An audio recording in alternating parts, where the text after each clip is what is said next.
Since February 2018, the crack team consisting of an old hipster, a rookie, and Tyrod Taylor's biggest fan record from a secret location in the heart of Scotland. Their aim is to try and dissect all things NFL. If you want their opinion, and if you can find them, this is the American Fitbaw Cast.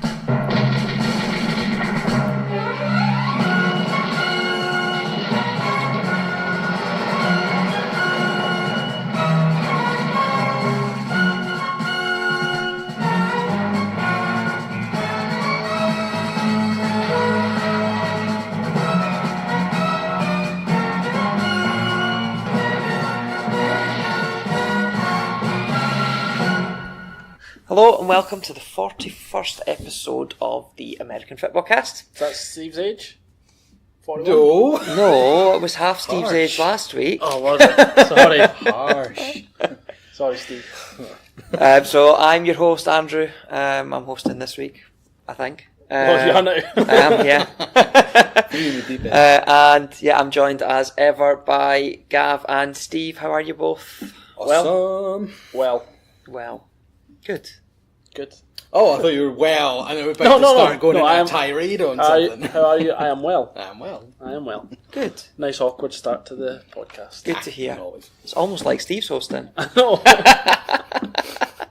We've got 2 more weeks before you have to listen to that debacle again. Yeah.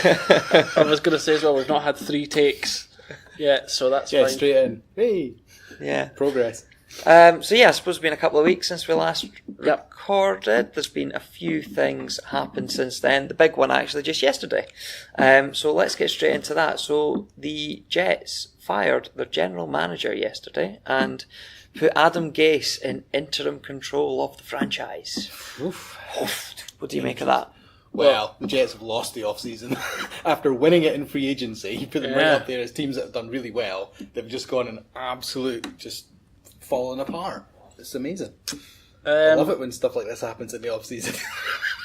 Do you think Adam Gase has got like the highest form of delusions of grandeur and thinks he's Bill Belichick in control of the complete organisation? It's not a stupid thing to think, though, because if you think how well the Patriots have done as an organisation, and everyone follows it, just one voice of the truth, the captain of the ship, right? Everything goes that way. So many other organisations don't have that sort of setup and fail because of it. It's the one thing you probably can say that the Patriots have done right and done very well. Well, apart from winning the Super Bowls, but you know, everything goes the same direction. There's no riffs, there's no hoo-ha. I think when you compare that to other sports, though, it's the total opposite direction that everything else is moving. If you look at football in Europe, for example, every big club is now going down the route of manager with a technical director of football above them. And the NFL's obviously always mostly had this head coach and GM setup. And most team sports are now going in that direction of having someone that is in charge of the playing affairs and someone above them that has overall control of the direction. Coach and manager are now 2 different things. Yes, they are.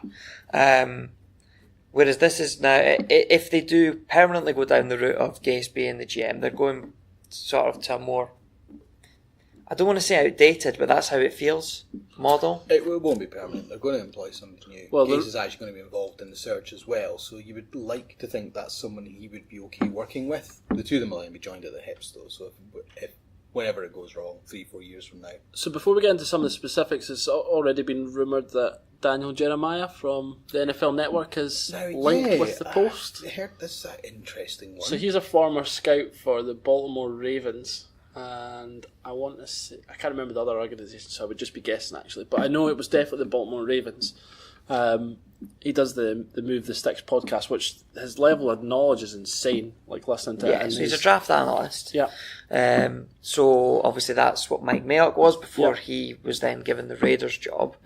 So if he does get it, I don't know, there might be a trend starting there as well. Yeah, you have to be on the NFL Network. Well, it's more these guys. Yeah, so the biggest job for a GM is the draft. And these draft analysts should know the college talent better than anyone else. So it makes sense to utilise those skills. Whether it's at GM level or whether they should be bringing these guys in. And the rumours coming out are that he's in consideration for a prominent front office position rather than specifically GM. So it might be that they bring someone else as GM and have him like head of personnel or something like that. Yeah. Because it'll help with the off-season acquisitions as well, having that scouting knowledge behind you to be able to actually assess whether you think someone's right for your organisation or not based on what they've put up in the last few years. There's also a lot of talk that Jeremiah is very close friends with the Eagles VP of player personnel. All right, okay. And they might end up at the Jets together. All right, 'cause okay. They've got a very close relationship already. Okay. And by all accounts, that would be a good move for the Jets if you think about what the Eagles, Eagles have done assembled great in the last few years. Yep. Eagles have done great. So interesting. A bit of apparent rift about how much that McCagan had paid Bell and CJ Mosley and things like that. Bell in particular, because Gase doesn't value, as you said earlier, Andrew, Gase doesn't value the run back position. Yeah, and I think that's a trend that we're seeing. Well, it's weird that it's a trend, but it's also not a trend. Yeah, because you've either got a guy who's worth that money, and you pay him for that, a Saquon Barkley, Todd Gurley, yeah. or you don't. You're either all in on that boat, or a bunch you're of out. rookies that you just pay minimum $1 to, and you do it on a committee. Yeah, you just churn through them, you're let all them about- batter you're the all about your bodies. wide receiver. It's crazy. Yeah, the Rams last year were almost showed why you shouldn't pay them, because you look at how CJ Anderson came in and did for the Rams. A lot of the production that you get from running back is because of your O-line. So an average running back could be blocked to 60, 70 yards every week.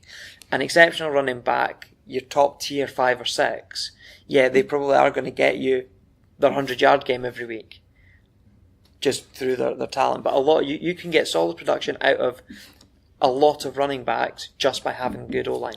Mm-hmm. And that is why a lot of the head coaches don't value paying a massive amount for the running backs. It's all about balance. Because of the roster cap, and because you've got that beauty in the fact that you can't get the team that can just spend whatever you want, that's your sacrifice you've got to make. You've got to make a cut somewhere in your roster. Yeah, you can't have every possession being a star. No. It's interesting. And it brought me thinking about so Jay Ajayi, actually, who was under Gase, who he then traded away for a 4th round pick when he was on his best ever season. Yeah.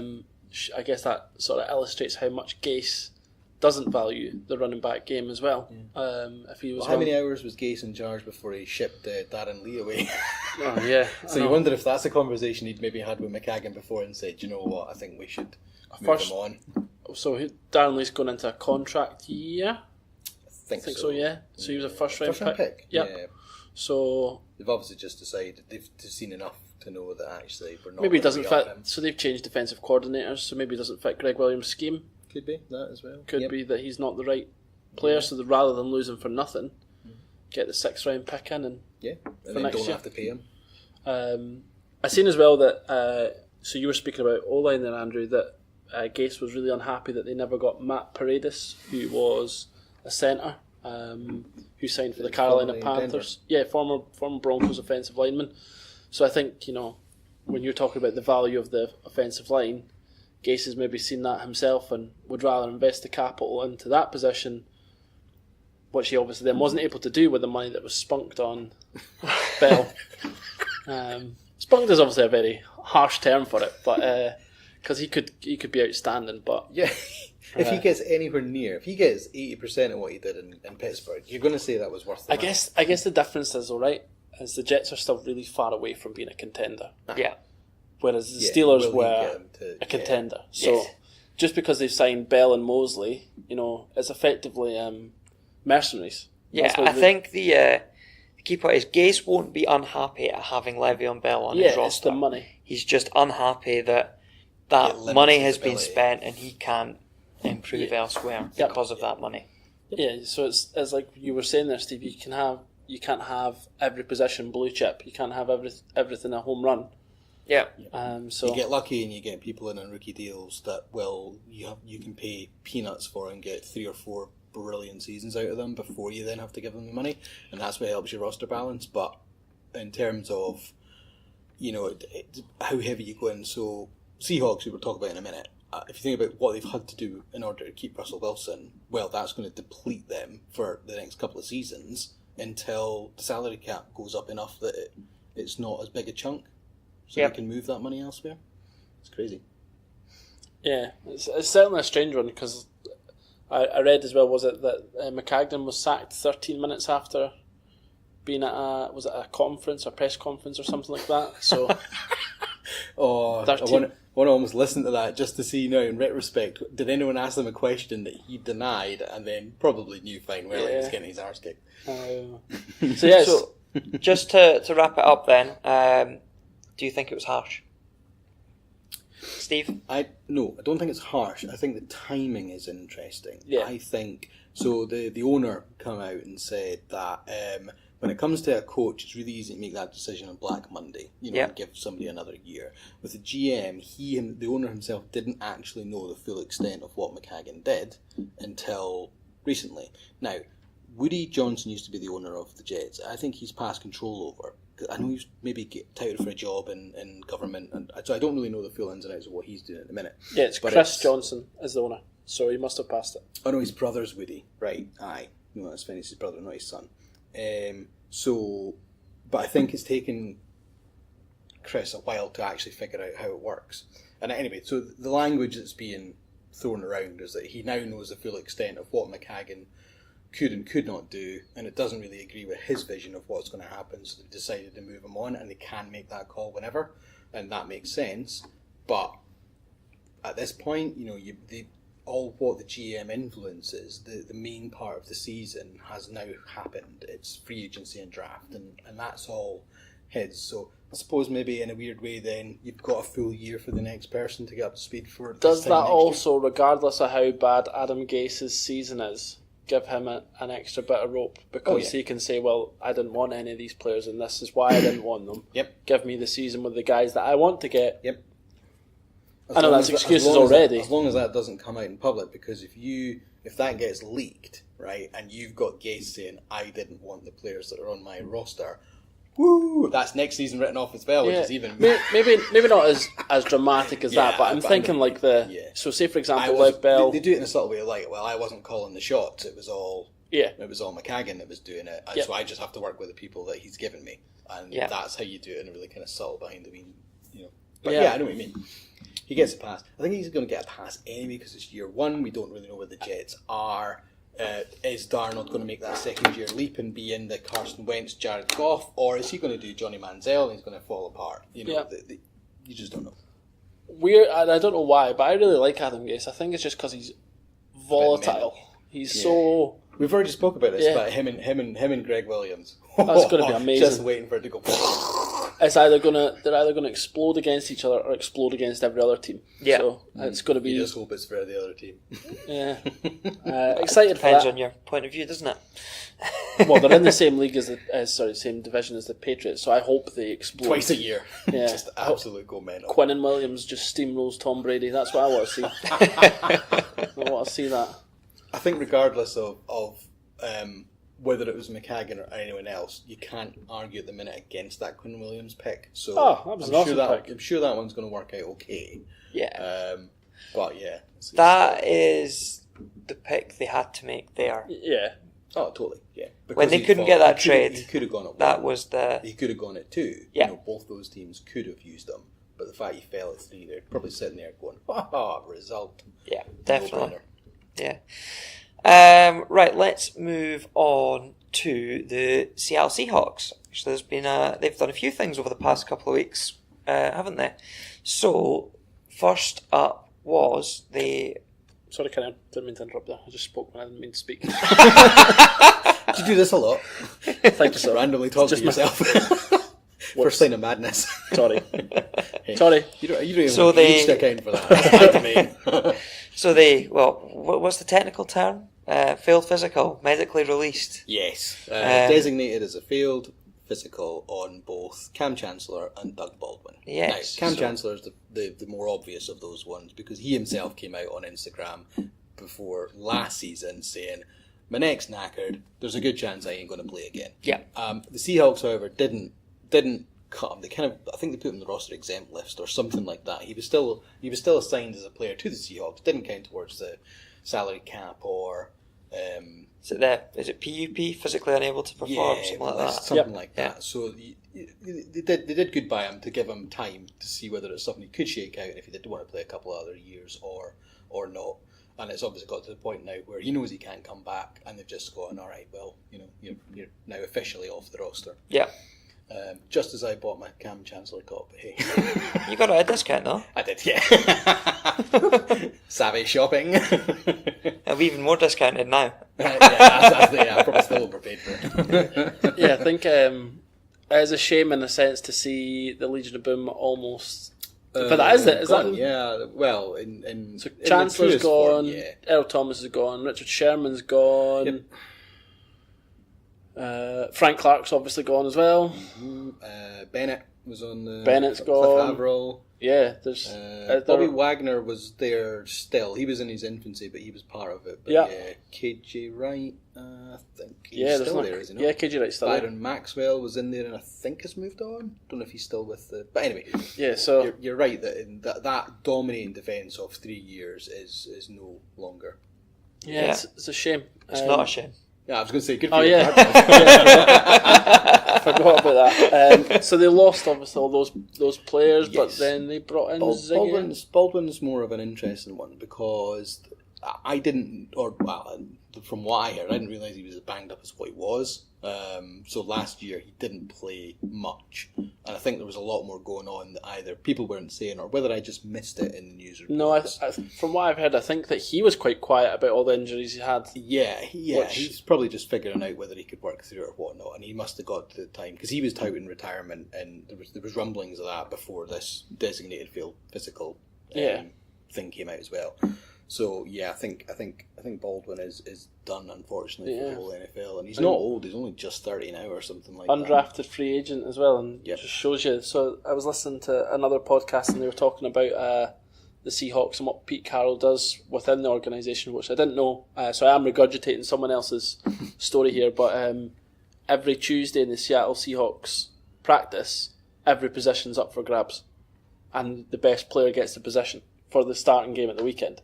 Which I think is, if you're like Doug Baldwin, undrafted free agent, if you get the guy with the right mentality, like I am the best and I can win this, you're going to get the best out of those. Carroll decided on Tuesday to be like, kid, you dominated today. Correct. You on Sunday. I thought that was pretty cool. Yeah, that's pretty cool. I like that.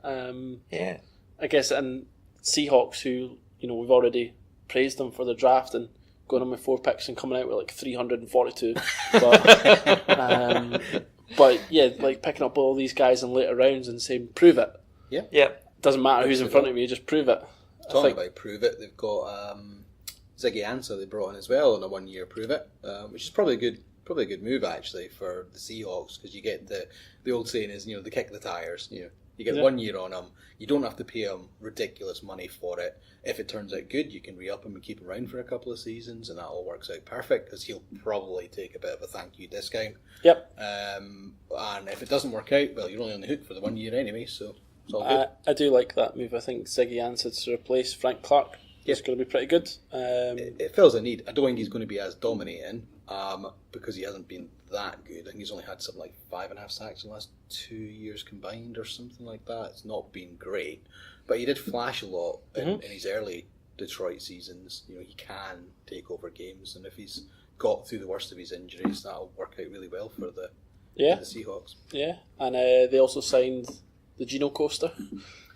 Geno Smith. How he has still got a job baffles me. Geno Smith signed yesterday, I think it was. Yesterday, yeah. Okay. Career backup. He's done all right, given what he was given and how awful he ended up being with the Jets. He's got 3 or 4 years of a backup job so already, the Jets, and he's going to keep going. Giants, Chargers, maybe someone else, but yeah, you're right. He's he's still getting chances, and he still might appear on a Sunday.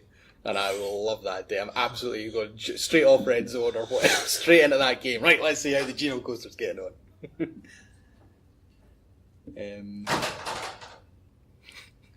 Unannounced visit.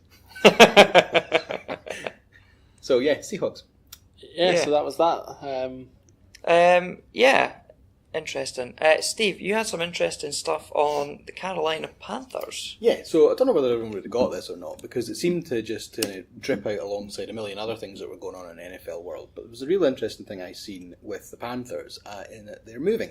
Now, before everyone panics, no, they're not moving their stadium. They're still going to be playing out of Charlotte. But they are moving their head office and their training camp from North Carolina into South Carolina. Now, not too far away, it's only 24 kilometres. But the What's local that in government... British money? 18 miles, do we think? So really, British it's money. not that far. It's not that far down the road.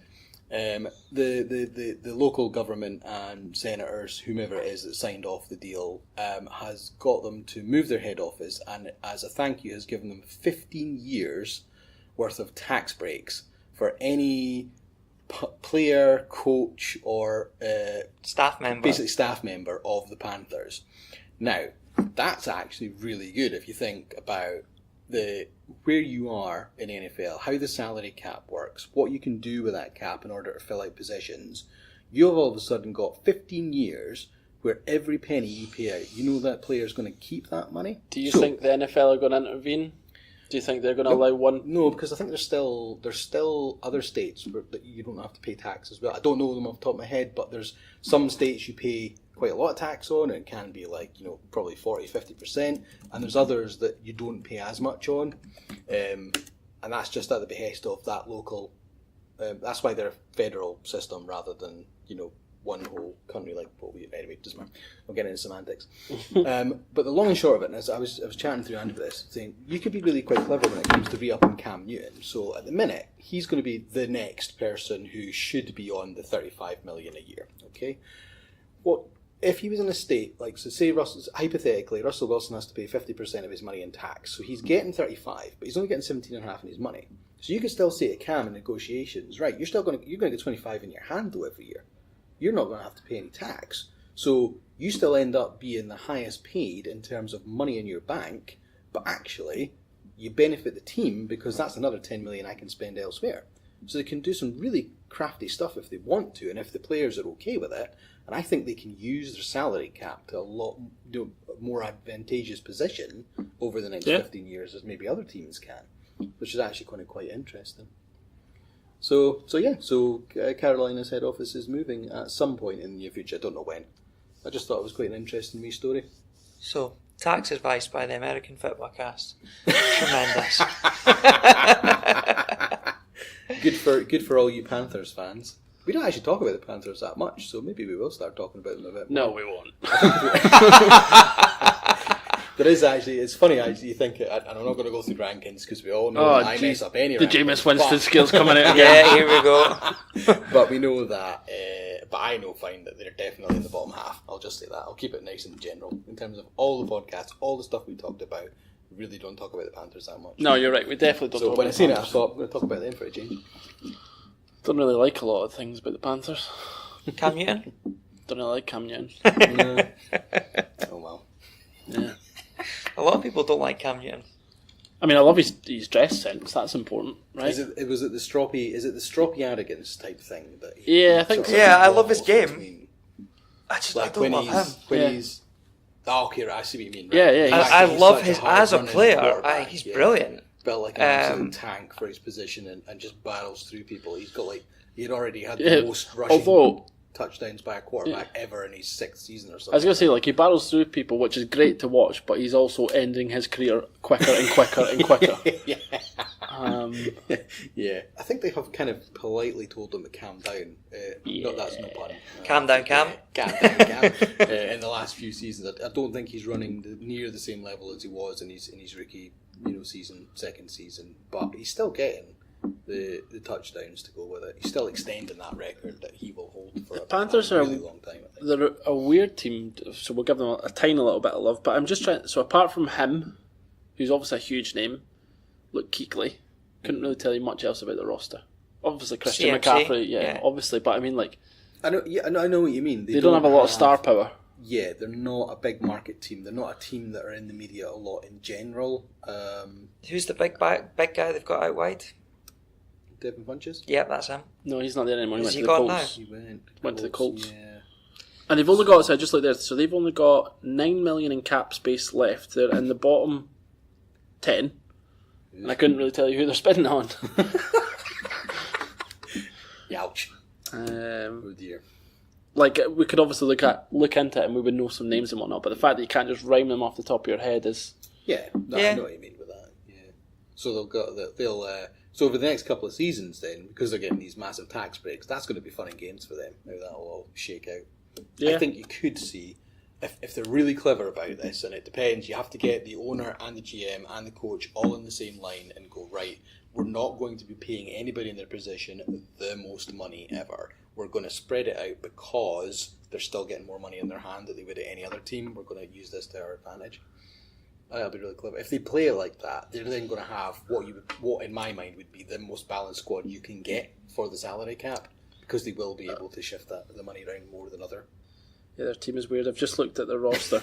Their team is weird. So, guaranteed money, Cam Newton, 16.2 million. As you mentioned, he's about to get He'll re-upped get enough. re-upped, and if it's not before this season, it'll be next season. Second highest paid player is Kawan Short. All right, yeah, the D-line. Yeah. Then 9 million. 12.5. No, I know. Nice money. I know. He's doing okay. Then Matt Khalil, Mario Addison, Luke Kuechly. Yes. What position does Addison play? I can't remember. Is he a defensive lineman as well, I think? Don't know. Guess so. And then my guy, Dontari Poe, which... yeah, you love it. I'm glad that he's there. But, yeah, Dontari Poe.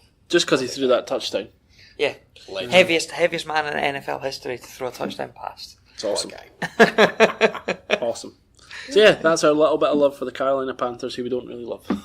Tremendous. Right, another bit of news, interesting for the game over in the UK, I suppose. That came out over the last couple of weeks. The NFL have set up an NFL Academy in London. So, they're basically going to be taking 80 students each year. I think put them through some sort of courses, but they will also get massive amount of coaching. So something Of you the don't game. get, something you won't get in any level of education in the UK, really, is the amount of time spent on one sport than what they do in the American system. So if you think, even just right down at high school, if you're on the high school football team, you're probably practicing every day after school for a little bit, and then you've got game day and whatever, and you've got all film everything that goes with that. In the UK, you've maybe got practice one day a week, game of the weekend. Yeah, so we spoke to Jamie Gillan a couple of months ago, and he'd said that when he was at high school here and was playing rugby, he'd practice maybe a couple of times a week. Whereas when he went over to the States, started getting involved in school stuff, it's much more intense there. So I suppose this is trying to bridge that gap for people here wanting to get into American football and make it over in America. I don't think it'll just be the UK. I think the UK will benefit the most, but I think over the next few years they'll use it almost as a European hub, and it will get people maybe from Germany and France and Spain that'll come over and play through that school as well. It'll become more of an international development centre. Obviously, us in the UK will benefit the most, because that's certainly in year one they're going to do open tryouts over a few weekends and try and invite people that they know of from school, like probably anybody who's involved in the Great Britain under whatever age 17, 19 squad will probably get invites to go and move to that school if they want to. So it'll be based at the Barnet and Southgate College in North London, and is supported by Nike. So the article here says that it will provide students with pathways into employment, further education, and even the potential opportunity to play NCAA college football in the United States. So it's, rather than the international player pathway which they've got at the moment, which takes established athletes and gives them a pathway to get to team rosters, this is going in at the bottom and giving players a pathway to get to college in the States. Which then, if you excel, obviously makes your it's NFL good. career far easier. I like it. It's absolutely brilliant. Do you think that might be a gateway to bring college games over here?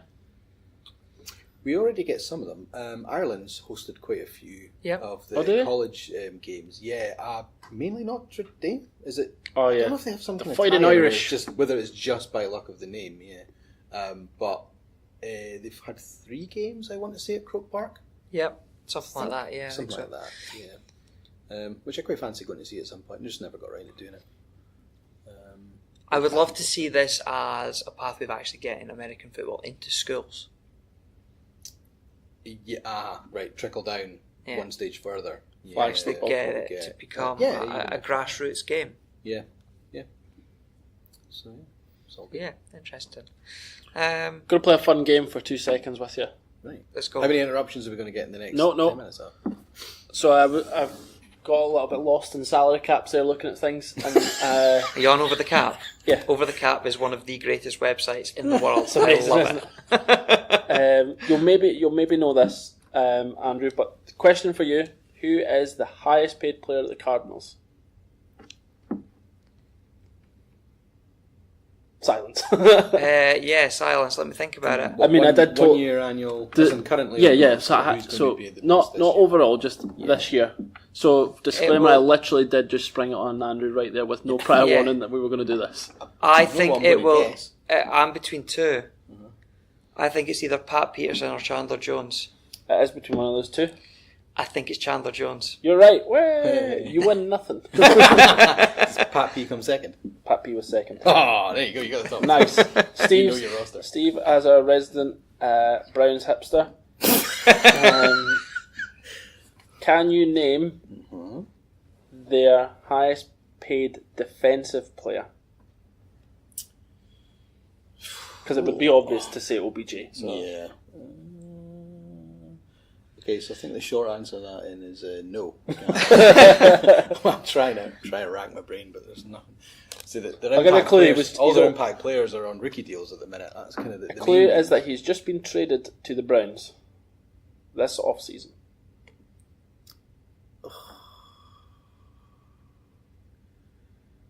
Former teammate of Odell Beckham Jr. Oh, Game shows on a podcast. I know. Whether this is like listening back to it, listen to these idiots just pause and say nothing for a minute. So, listeners are probably screaming out the answer. Yeah. So it's Oliver Vernon. Yeah. Makes sense. yeah. Yeah. So declare my love for over What the about cap. 15 mil or something like that? 15.25 actually, Steve, if you want to get it right. Yeah. So just obviously we're in off season just now, there's not a whole lot going on. One other thing I thought maybe worth a quick mention relating to the Browns was Jamie Collins has re-signed for the Patriots. Yes, did see that. Just yesterday? Yep. Yes. So quite a good move. He was a former Super Bowl winner. Yeah, he did really well on the Patriots, and then obviously he cashed in because it was free agency. He went to the Why wouldn't Browns, and by all accounts didn't do that great, I suppose is the long and short of it. But you've got different system, different scheme, lack of talent. He was in at the time where they were He just went with- awful anyway.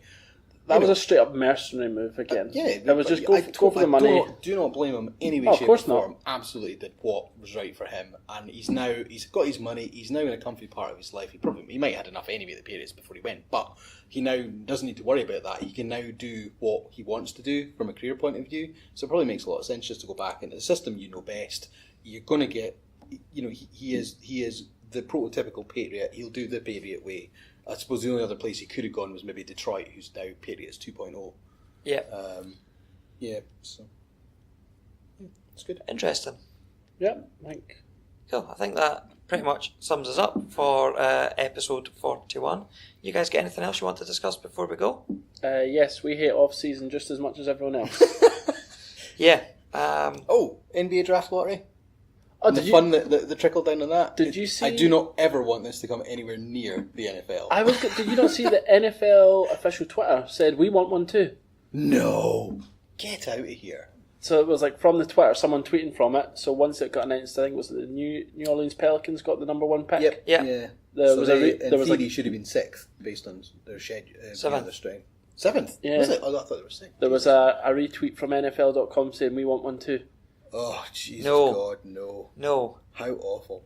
Do you have to do that for every single round? You know, how the hell does that work?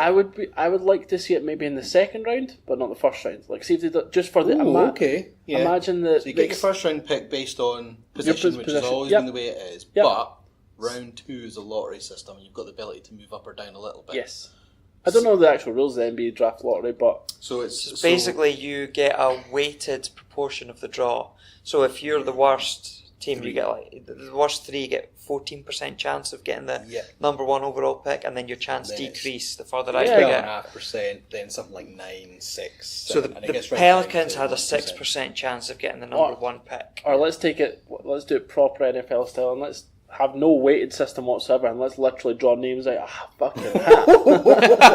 Can you imagine it? Total free for all. You've gone from pick 52 up to 33. Do you imagine the Patriots having the number 1 pick? Oh, at no cost. That would happen. Could you imagine how many third round picks Belichick would trade that for? I thought you were going to say, imagine how many times the Patriots are going to come out in the second round, in the sense of they would have fixed the draw 32 Patriots in there. Oh, and for the fourth year in a row, the Patriots get the first pick in round 2. What are the chances of that? You didn't deflate no ball. Clay Matthews just got fined for that. Yeah. Yeah. But that would be cool. Oh God, no. Imagine, I love the NFL system. No, but imagine the drama watching that. Like, imagine. Oh, yeah. So imagine because I watched a bit of it, and I watched because they do them in reverse order of who goes from 16 up to 1, and so you clear out all the, and then what they do is they take the top 4, and then they kind of do this whole next level, right? Who's the top 4 going to be? G up for the TV and stuff. And the Knicks were in there, and everyone thought the Knicks would probably end up, because they were one of the 3 teams that had the biggest chance of getting the first pick. And they almost, reading between the lines, they deliberately tanked. Because the kid coming out of college, Zion Williams, is apparently meant to be the next LeBron. Stupid level awesome. So they were like, he's going to the Knicks, New York's going to be good again, blah, blah, blah, blah, blah. And they were sitting there in the top 4, so it was like the 4th came out, and it was the Lakers. And they're like, okay, so it's going to be the Knicks. And then the 3rd came out, the New York Knicks, and the gasp in the room was like, it was like, oh, they didn't get Zion Williams. And, or was it Williams or Williamson? Williamson. And, which brings me to your meme in a minute. But then, and then it all fell out who was going to get it. But it was just like, from the drama point of view that you said, the fact that you could be the worst team in the NFL, so I'd be like the Cardinals end up with the 3rd pick this year rather than the 1st, and maybe not having that chance. And it's still got Kyler Murray. Well, possibly. Yeah. Imagine it though. Imagine like they done the draft or the lottery, but imagine the NFL took it further, and you were on the clock as soon as you were picked. Oh no, that wouldn't work, would it? Oh no, unless you done 1 to 32. So the lottery happened as the draft was happening. So you're getting GMs are on the spot. You've got so your board could be completely carnage. So you would have to would have to prepare. Yeah. What? Oh wow! 1 through 16. Think of the spectacle of that. That would be amazing. That would be like Well, we don't know who's going number 1 and we don't even know who's picking number 1. Yeah. Until bang, you're on the clock. And then that's you. And then what? Do they pull the next name out the hat at soon the as 8-minute mark? Yeah, something like that. Just like they do just now. So they know who's going to be next. That gives them the jump by about a minute. To them. Maybe not it even wouldn't work for trades though, would it? Nah, you trade within that 10 minutes. No, but you wouldn't know. You could. No, you still could, because you could just be removed from the lottery and replaced with. And then whenever you came out, the team that you traded with got your spot. Yeah. So you trade but you wouldn't know how much. Rather than imagine what you'd be giving up. Well, exactly. You wouldn't know what to give up. This is chaos, but it would be amazing. Just do it for 1 year in the second round, please. That would be awesome. Or maybe they just made it there was no trades in that round. I don't know, just... You'd already have second rounders giving up and things. But that gives you more of a chance of getting the highest pick. Yeah. That would be amazing. Wild. So the final note on that then is then the meme came out about the New York. So New York got the college athlete from Duke that they got versus the one that they wanted to get. Zion Williamson is a Duke athlete. Instead of Zion, they got Daniel Jones. And with that, that sums up the 41st episode of the American Fitbaw Cast. Thank you for listening again. Find us at all the usual places at the FCast on Twitter. Search the American Fitbaw Cast on Facebook. And we'll speak to you again in a couple of weeks. Bye-bye. You've been listening to another great podcast from the Fair City Podcast Network, a group dedicated to connecting and developing podcasts. Check out fcpod.net for more great podcasts and content.